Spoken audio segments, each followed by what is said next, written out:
Un autre coup dur pour des restaurateurs. Perdre notre terrasse, ça vient juste clouer un peu le cercueil, là. Vendredi, les propriétaires du Umami ont reçu cet avis.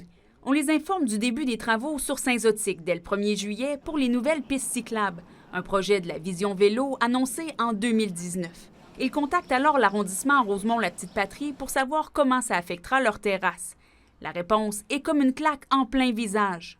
Vous comprendrez qu'en raison de ces travaux sur la rue Saint-Zotique, l'installation d'un café-terrasse sur la rue ne sera plus possible, écrit-on dans un courriel.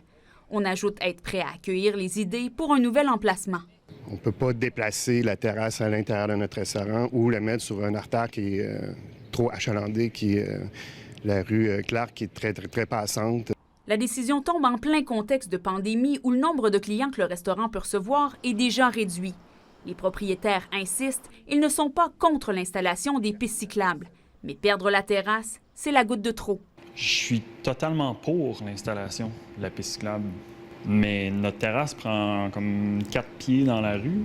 Donc, tasser la piste cyclable de 4 pieds, c'est pas un problème.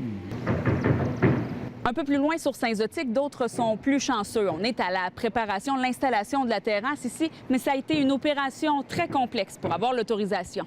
Avec le bureau des permis, les autres, ils nous disaient non, on ne peut pas rien installer. Puis à l'arrondissement de Croteau, finalement, ils nous ont accordé le droit à cause qu'on est au coin de Saint-André, Saint-Zotique, je pense qu'il y aurait une voie de contournement. L'arrondissement indique que l'évaluation pour les terrasses se fait au cas par cas. C'est pas fair, en fait, là, qu'il y a bien de nos commerçants ici qui ne pourront pas le faire aussi, installer leurs trucs. On assure que des vérifications et suivis seront faits avec les restaurateurs concernés en début de semaine pour identifier les solutions appropriées.